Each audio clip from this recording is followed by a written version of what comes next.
সম্মানিত সুধী মণ্ডলী সবাইকে ভালোবাসা এবং শুভেচ্ছা জানিয়ে আজকে একটি বিষয় নিয়ে আলোচনা করব।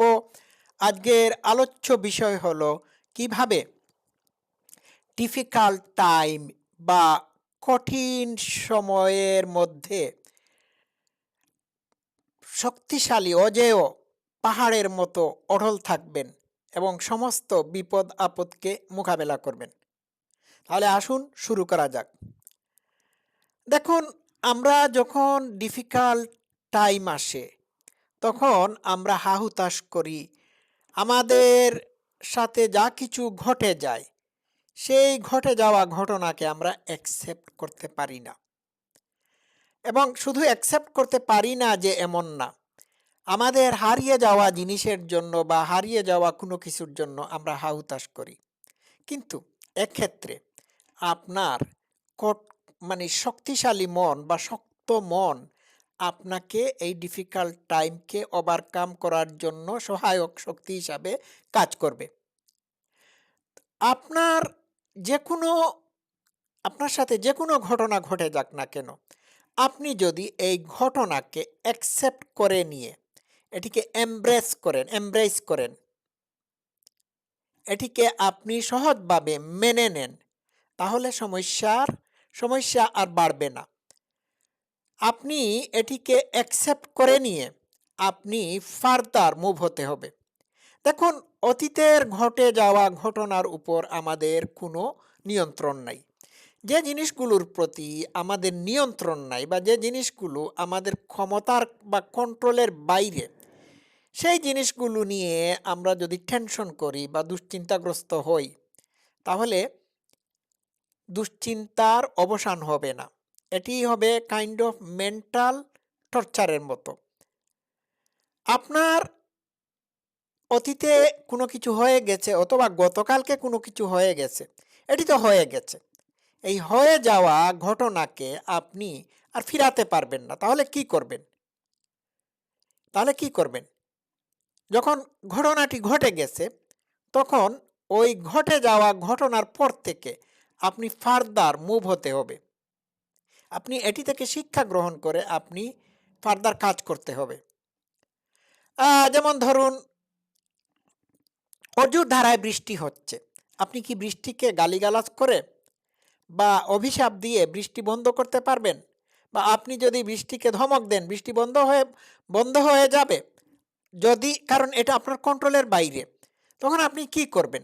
তখন আপনি এই বৃষ্টিপাতকে মেনে নিয়ে তার সাথে খাপ খাইয়ে আপনি আপনার দিনটাকে অতিবাহিত করতে হবে। যখন বৃষ্টির দিন হয়, তখন বৃষ্টির দিনের সাথে আপনি হ্যাপি থাকতে হবে, আপনি অ্যাকসেপ্ট করতে হবে এটিকে। যখন রুদেলা দিন হয়, মানে মানে সানশাইন থাকে, তখন আপনি তার সাথে আপনি সুখী থাকবেন। ভালো মন্দ যাহা কিছু আসে আপনার জীবনে, সবগুলোকে আপনি চ্যালেঞ্জ হিসাবে অ্যাকসেপ্ট করতে হবে। আর আপনার সাথে যে ঘটনা ঘটে গিয়েছে সেটিকে আপনি আর কন্ট্রোল করতে পারবেন না, কারণ এটা হয়ে গিয়েছে। তাহলে কি করবেনটা কি? যে জায়গায় আপনি আছাড় খেয়ে পড়ে গিয়েছেন, সেই জায়গা থেকে আপনি উঠে দাঁড়ানোর চেষ্টা করবেন। আছাড় খেয়ে পড়ে যাওয়াটাকে আপনি আন্ডু করতে পারবেন না, তবে এখান থেকে শুরু করতে পারবেন। এটাই হচ্ছে আসল কথা। আপনি জীবনে যেভাবে আছেন, যে পরিস্থিতিতে আছেন, সেটিকে আপনি মেনে নিয়ে এটির উপর ভিত্তি করে আপনি আপনার জীবনকে গড়তে হবে, ফর্ম করতে হবে। আপনি যদি খুব ছোটোখাটো মানুষ হয়ে জন্মগ্রহণ করে থাকেন, তাহলে এইভাবেই আপনার জন্ম হয়েছে, এটির এইভাবেই আপনার জন্ম হয়েছে, এটিকেই আপনি মেনে নিতে হবে। আপনি যদি খুব লম্বা মানুষ হয়ে জন্মগ্রহণ করেন, এখানে আপনার কোনো কন্ট্রোল নাই, জন্মের উপর আপনার কোনো নিয়ন্ত্রণ ছিল না। Without your choice you are born the way. তাহলে আপনি কি করতে হবে? এটিকে মেনে নিয়ে আপনার জীবন চালাতে হবে। হঠাৎ করে আপনার জীবনে একটা অ্যাক্সিডেন্ট হয়ে গিয়েছে, অ্যাক্সিডেন্টের ফলে আপনার শারীরিক ক্ষতি হয়েছে কিংবা অন্য কোনো কিছু হয়ে গিয়েছে, তাহলে কি করবেন আপনি? আপনি কি হাহুতাশ করে জীবন শেষ করে দেবেন? না। যা হয়ে গেছে যা হয়ে গেছে হয়ে গিয়েছে। এটিকে অ্যাকসেপ্ট করে আপনি আপনার জায়গা থেকে যতটুকু সাধ্য আছে আপনার করার ততটুকুই আপনি করবেন। Do your best. এটাই করতে হবে। যেমন ধরুন আপনার হঠাৎ করে আপনার হাত থেকে পড়ে গিয়ে আপনার ল্যাপটপ অথবা চায়ের কাপ ভেঙে যেতে পারে। তাহলে আপনি কি করবেন? এই ভেঙে যাওয়াটাকে কি আপনি আর মানে মানে আর কোনো কিছু করতে পারবেন? ধরুন আপনার চায়ের কাপ ভেঙে গিয়ে টুকরো, টুকরো হয়ে গিয়েছে। এখন আপনি হাহুতাশ করে, দুঃখ করে, দুঃখ কষ্ট দুঃখ দুঃখ প্রকাশ করে কি কোনো লাভ হবে? লাভ হবে না। আপনি তো আর এটিকে মেরামত করতে পারতেছেন না। তাহলে আপনার ফার্দার কাজ কি হবে? ফার্দার কাজ হবে যে যা হয়ে গিয়েছে তা মেনে নিয়ে ভবিষ্যতে যাতে আর কোনো চায়ের কাপ না ভাঙতে পারে সেই দিকে আপনি খেয়াল রাখবেন। আপনি এইখান থেকেই আপনাকে মানে ফার্দার মুভ হতে হবে। ঠিক আছে? তো আমি আপনাদেরকে একটি উদাহরণ দেই। গতকালকে অজুর ধারায় বৃষ্টি হচ্ছিল। আমার কাছে কোনো আমব্রেলা বা ছাতা ছিল না। আমি হঠাৎ করে ঘরে এসে দেখলাম আমার যে আছে, শুটা এক্কেবারে পরিষ্কার হয়ে গিয়েছে। মনে হচ্ছিল যে কে যেন ধুয়ে দিয়ে গিয়েছে। তো এতে তো আমার লাভই হলো, আমার তো ক্ষতি হলো না। তো জীবনে যা কিছু ঘটে তার পজিটিভ জিনিসগুলোর দিকে খেয়াল রাখতে হবে। আম তো এমন তো কোনো কিছু ঘটে। আচ্ছা, আমি এইবারে একটি কথা বলি। জীবনকে যদি আপনি একটা গেস্ট হাউসের মতো মনে করে থাকেন, তাহলে মানে এই অতিথিশালায় যারাই আসবে, কোনো রুড মানুষ হোক কিংবা অসভ্য মানুষ হোক, ভালো মানুষ হোক, খারাপ মানুষ হোক, অ্যাকসেপ্ট করতে হবে। কারণ তাদের কাছ থেকেও লেসন নেওয়ার আছে। মানে তারা যে ব্যবহার করবে তা আপনি মেনে নিলেন। মেনে নিয়ে আপনি অ্যাকসেপ্ট করলেন। এর থেকে লার্ন করতে হবে। জীবনে সবকিছু আছে শিখানোর জন্য।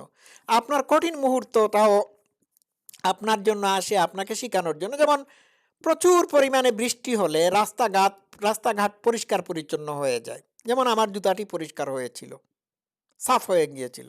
এইভাবে প্রতিটি দুর্ঘটনা, প্রতিটি জিনিস আমাদের আমাদের আমাদের কোনো পজিটিভ জিনিসের জন্য চলে আসে। এটিকে ইউজ করা জানতে হবে।